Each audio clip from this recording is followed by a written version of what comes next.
Hi everyone, welcome to botany वाला। हम lecturer biology का पेपर डिस्कस कर रहे थे जो कि कंडक्ट हुआ था अप्रैल 5 2026 को Azad Jammu Kashmir public service commission के थ्रू। पार्ट 1 में हमने 20 MCQs डिस्कस किए थे।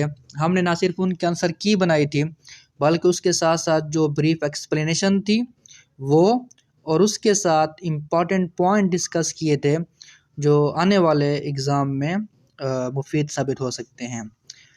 तो पार्ट 2 में हम नेक्स्ट MCQs डिस्कस करेंगे उसके आगे।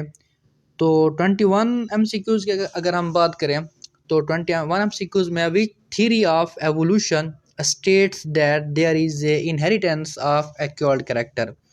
एक्चुअली ये theory of inheritance of acquired character जो है ये लेमार्क ने दी थी और इसी को हम लेमार्किज्म बोलते हैं। So right option is B, Lamarckism. Theory of inheritance of acquired character में होता क्या है, लेमार्क कहते हैं कि इन्वायरमेंट में नीड डेवलप होती है। उस नीड को मीट करने के लिए जो ऑर्गेनिज्म होते हैं वो तो या तो किसी ऑर्गेनिज्म वो किसी ऑर्गन का यूज़ करते हैं या मिसयूज़ करते हैं। तो किसी का अगर यूज़ करेंगे तो फिर वो इन्वायरमेंट से कैरेक्टर को एक्वायर्ड करेंगे और फिर उस कैरेक्टर को जो है वो ट्रांसमिट कर देंगे नेक्स्ट जनरेशन में। इसी को हम बोलते हैं inheritance of acquired character. So the right option of 21 MCQs is B. 22 MCQs कहता है retroviruses produce an enzyme which uses RNA as a template to form cDNA, complementary DNA. This enzyme is called EcoR1 की अगर हम बात करें तो ये हमारे पास एंडोन्यूक्लियेज है और एंडोन्यूक्लियेज में भी हमारे पास रिस्ट्रिक्शन एंडोन्यूक्लियेज है। बी में टैग पॉलीमरेज है, ये बायोटेक्नोलॉजी में बहुत इंपॉर्टेंट एंजाइम है, PCR में हम इसको यूज़ करते हैं, ये भी नहीं है। अगर हम सी की बात करें ये रिवर्स ट्रांसक्रिप्टेज है और डी में है RNA डिपेंडेंट DNA पॉलीमरेज। अगर देखा जाए तो ये दोनों ऑप्शन सी और डी दोनों करेक्ट है। मैंने कुछ वीडियोस और देखे हैं जो और लोग बना रहे थे, उसमें वो रिवर्स ट्रांसक्रिप्टेज को ठीक कह रहे थे, लेकिन ये दोनों एंजाइम ठीक है। एक्चुअली जो RNA डिपेंडेंट DNA पॉलीमरेज है इसको कमाली हम रिवर्स ट्रांसक्रिप्टेज बोलते हैं। RNA डिपेंडेंट DNA पॉलीमरेज का मतलब ये है कि ये ऐसा एंजाइम है जो RNA के ऊपर काम करेगा, RNA के ऊपर डिपेंडेंट है और बनाएगा क्या, DNA, यानी DNA पॉलीमराइजेशन करेगा। सो जिसने ऑप्शन सी करेक्ट लगाया है वो भी ठीक है और जिसने ऑप्शन डी किया है वो भी ठीक है। तो ये दोनों जो है हमारे पास ठीक ऑप्शन है। अगर हम 23 MCQs की बात करें, ये कहता है internal body temperature in human is maintain by, तो ये सिंपल MCQs है। इसका जो राइट ऑप्शन है वो ए है, हाइपोथैलेमस, इसको हम थर्मोस्टेट भी बोलते हैं। 24 MCQs में हमारे पास है, 24 MCQs में हमारे पास अगर हम थोड़ा इसको आगे लेके जाएं, ओके हम बात करें 24 MCQs की। 24 MCQs in order to survive in desert, actually हम ज़ीरोफाइट्स की बात कर रहे हैं। Plants have which are the following adaptations. Broad leaves xerophytes में नहीं होने चाहिए और होंगे भी नहीं, क्योंकि जितने ब्रॉड लीव्स होंगे उतना सरफेस बढ़ेगा और उतने ज़्यादा स्टोमेटा होंगे और उनसे उतनी ही ज़्यादा क्या होगी, ट्रांसपिरेशन। तो ए नहीं होगा। न्यूमरस लीव्स, ये भी ट्रांसपिरेशन को ज़्यादा करने वाले हैं। So the right option is C, thick waxy stem, ठीक स्टेम होना चाहिए, उसके ऊपर क्यूटिकल हो और लीव्स के ऊपर भी क्यूटिकल हो। तो हमारे पास 24 का जो राइट ऑप्शन है वो सी है। 25 में है the first failure generation of an organism is formed by cross meeting of distinctly different parental types. Actually ये मेडल की बात कर रहा है और चूंकि मेडल ने प्योर ब्रीडर लिए थे। अगर हम बात करें हाइट कैरेक्टर की, उसमें जो दो ट्रेट हैं हमारे पास हैं टॉल और ड्वार्फ। तो टॉल भी क्या है हमारे पास प्योर है और हमारे पास जो ड्वार्फ है वो भी प्योर होगा। तो ये दो डिस्टिंक्टली पेरेंट्स हैं। तो ये कहता है कि ये कौन सा क्रॉस मीटिंग है, तो एक्चुअली ये हमारे पास डी इसका राइट ऑप्शन है, F1 क्रॉस। बैक क्रॉस भी नहीं है, टेस्ट क्रॉस भी और self cross. So the right option of 25 MCQs is D. 26 MCQs main forest type of Azad Jammu and Kashmir is, इसका राइट ऑप्शन सी है, कॉनिफेरस फॉरेस्ट है। Mangroves नहीं हो सकते क्योंकि ये मार्शी एरियाज़ में होते हैं, ये जो सी के जो किनारे होते हैं साहिल में वहाँ होते हैं। ट्रॉपिकल थॉर्न फॉरेस्ट भी नहीं हो सकता। रिवराइन रिवर के साथ होते हैं। तो जो आज़ाद जम्मू एंड कश्मीर के अंदर जो मेन टाइप है मेन फॉरेस्ट हैं वो कॉनिफेरस फॉरेस्ट है। 27 in case of injury to vessels body response by bleeding and repairing the tissue। जो रिस्पॉन्स होता है बॉडी के अंदर एक्चुअली वो क्या है, होम्योस्टेसिस है। होम्योस्टेसिस के जरिए ही क्या होता है, रिस्पॉन्स होता है। जो बॉडी होती है किसी भी ऑर्गेनिज्म की वो अपने इंटरनल सिस्टम को मेंटेन करती है। So the right option of 27 MCQs is B. 28 MCQs antibodies are glycoproteins formed during humoral immunity। These are composed of, ये simple सा question है, two heavy and two light chain। So the right option is A। one heavy नहीं होगी, one heavy and one light no, alpha and beta। तो so the most appropriate answer of 28 MCQs is A, two heavy and two light chain। 29 MCQs Aspergillus niger, नाइग्राम भी बोलते हैं, belong to which group according to 5 kingdom system of classification. जो Robert Whittaker ने system दिया था 5 kingdom, उसमें से Aspergillus का ताल्लुक किस, एक्चुअली ये फंजाई है। एस्परजिलस जो है नाइगर ये फंजाई है। So the right option of 29 MCQs is सी।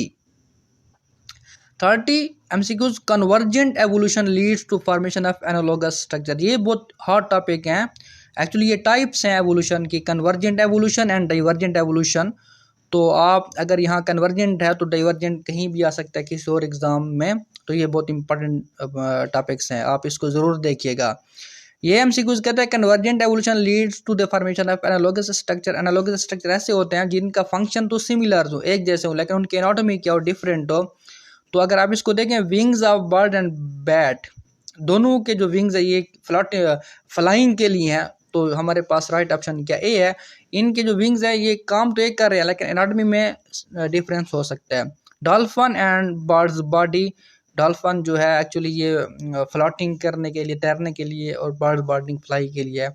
ये ऑप्शन ठीक नहीं है। Wings of bat and legs of dog, bat के जो विंग्स हैं वो उड़ने के लिए है और जो डॉग के लेग्स है ये दौड़ने के लिए, ये भी ठीक नहीं है। Whale fin and human arm, दोनों का अलग अलग काम है। So the right option is A 30 MCQs का।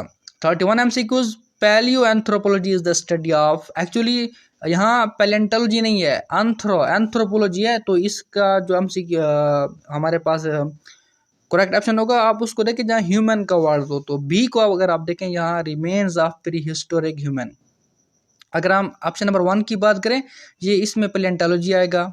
अगर हम सी की बात करें ये कोई और चीज़ है, रॉक्स एंड मिनरल है, remains of fungi. So the right option of 31 MCQs is remains of pre historic human. Anthropogenic, anthropology जब भी वर्ड आ जाए तो ये इसका जो रिलेटेड करती है चीज़ ये ह्यूमन के साथ है। 32 MCQs for estimating the age of fossils which method is used. तो ये actually carbon dating, radiocarbon dating इसको हम बोलते हैं। 32 का जो राइट ऑप्शन है वो बी है।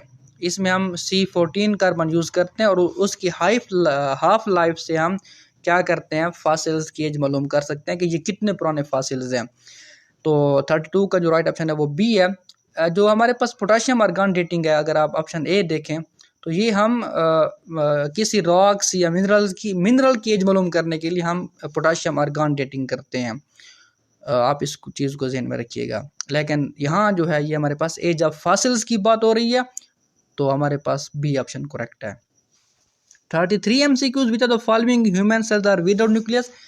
आप इसको तो जानते हैं RBCs को, इसमें जब ये मैच्योर हो जाता है तो न्यूक्लियस नहीं होता। अगर आप बी को देखें ये कॉन्फिराइड स्किन है। एक्चुअली स्किन की जो एपिडर्मिस है, जो आउटर लेयर होती है, इसके अंदर कुछ सेल्स होते हैं जिनको हम कोनिफेरोसाइट्स बोलते हैं। ये डेड सेल्स होते हैं, कैराटिनॉइड्स होते हैं इनके अंदर। तो ये हम इनके अंदर भी न्यूक्लियस नहीं होता। और नेल सेल में चूँकि ये भी कैराटीन है तो यहाँ भी हमारे पास न्यूक्लियस नहीं होता। ये तीनों RBCs, कॉनिफेराइड स्किन के सेल और नेल सेल, ये डेड सेल्स हैं और इनमें न्यूक्लियस नहीं होता। So the right option of 33 MCQs is C, both A and B. Krebs cycle in prokaryotic cell take place in cytoplasm. Okay, prokaryotic cell है, हमारे पास माइटोकॉन्ड्रिया नहीं होगा। तो क्रैब साइकिल कहाँ होगा, साइटोप्लाज्म में। So the right option of 34 MCQs is A. B नहीं हो सकता क्योंकि वहाँ आउटर मेम्ब्रेन का जिक्र किया गया है, और सी में inner and outer membrane of mitochondria, mitochondria है नहीं तो फिर कहाँ होगा, और मैट्रिक्स, मैट्रिक्स क्योंकि माइटोकॉन्ड्रिया में होता है। तो राइट ऑप्शन है जो 34 MCQs का वो cytoplasm A. A sequence in a promoter which direct transcription is intron. Intron actually ये और चीज़ है, ये हमारे पास सीक्वेंस होता है यूजलेस जीन्स कुछ है, जो जीन यूजलेस तो नहीं कह सकते, बहरहाल ये इंट्रॉन नहीं है। टाटा यहाँ टैट बैक्स है, एक्चुअली टाटा बॉक्स प्रोमोटर में होता है लेकिन यहाँ टाटा नहीं है, यहाँ कोई और से टा लिखा हुआ है या टैट होगा शायद, तो बी भी नहीं है। इंसुलेटर नहीं हो सकता, ये कोई और चीज़ है। तो यहाँ जो हमारे पास राइट ऑप्शन है, इनिशिएटर भी कुछ सीक्वेंस होते हैं लेकिन चूंकि वहाँ यहाँ इनिशिएटर का जो ऑप्शन नहीं है, तो जो मोस्ट अप्रोप्रिएट आंसर है 35 क्वेश्चन का वो इनहेंसर हो सकते हैं। So the right option is C. During translation in prokaryotes messenger RNA binds to ribosome at which सब यूनिट।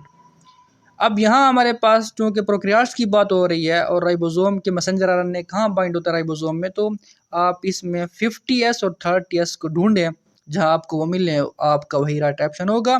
तो हमें जो नज़र आ रहा है वो सी है, 30S एंड 50S, क्योंकि ये राइबोसोम प्रोकैरियोट्स का है, small and large subunit. So the right option of 36 MCQs is C.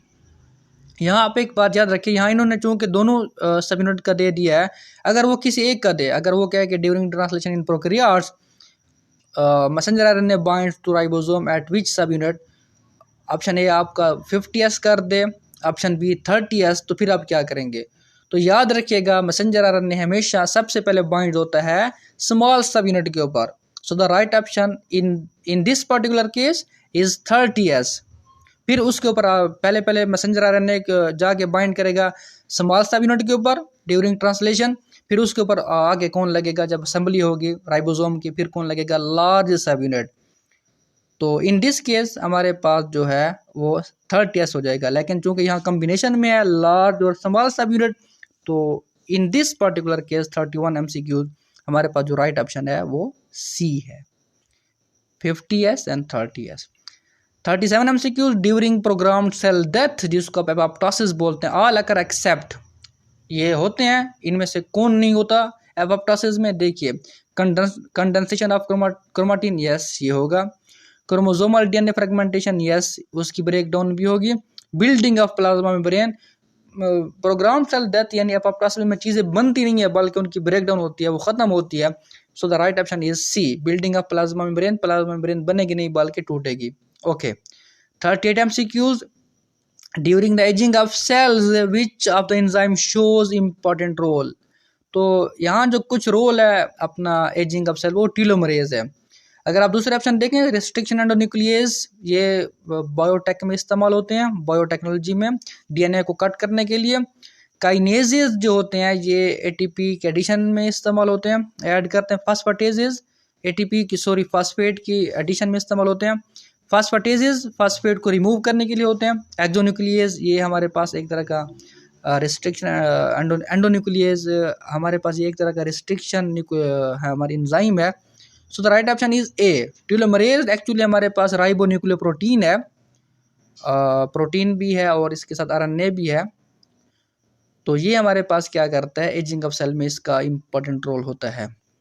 So the right option of 38 MCQs is A. 39 MCQs one of the most important breakthrough in molecular biology was discovered of Taq polymerase. Taq polymerase Thermus aquaticus जो हमारे पास archaebacteria उससे ही हमने discover किया था, scientist ने discover किया था, which make copies of DNA sequence by. अब इसको देखें कि ये टैग पॉलीमरेज कैसे कहाँ पॉलीमराइजेशन करता है। तो ऑप्शन नंबर 1 ए है, adding nucleotide at 5 end at 72 degree Celsius. तो टेम्परेचर तो करेक्ट है लेकिन हमारे पास जो एंड है वो गलत दिया हुआ गया है। याद रखिएगा जो भी पॉलीमरेज होगा वो हमेशा 3 प्राइम एंड के ऊपर क्या करेगा, अटैच होगा, और जब 3 प्राइम एंड के ऊपर अटैच होगा तो फिर जो उसकी डायरेक्शन होगी डीएनए की रेप्लिकेशन की वो हमारे पास क्या हो जाएगी, 5 to 3। पॉलीमरेज हमेशा जो क्या करते हैं मेन जो होते हैं वो 5 to 3 क्या करते हैं, रेप्लिकेशन करते हैं या पॉलीमराइजेशन करते हैं। तो ऑप्शन नंबर ए जो है ये गलत है। बी को देखें, adding nucleotide at 3 end, okay ये एंड तो 3 है, 3 प्राइम एंड, ये तो ठीक है, लेकिन टेम्परेचर फिर गलत दिया गया, ये 37 डिग्री सेल्सियस है। तो ऑप्शन बी भी हमारे पास इनकरेक्ट है। सी की बात करें कि टैग पॉलीमरेज क्या करता है, ऐड करता है nucleotide at 3 prime end, okay 3 में करेगा एट 72 डिग्री सेल्सियस, टेम्परेचर भी ठीक है और जो डायरेक्शन है वो भी ठीक है। So the right option of 39 MCQs is C. Okay, next जो हमारे पास रिमेनिंग MCQs हैं वो हम इंशाल्लाह MCQs जो हैं वो हम नेक्स्ट पार्ट में डिस्कस करेंगे। तब तक के लिए इतना ही।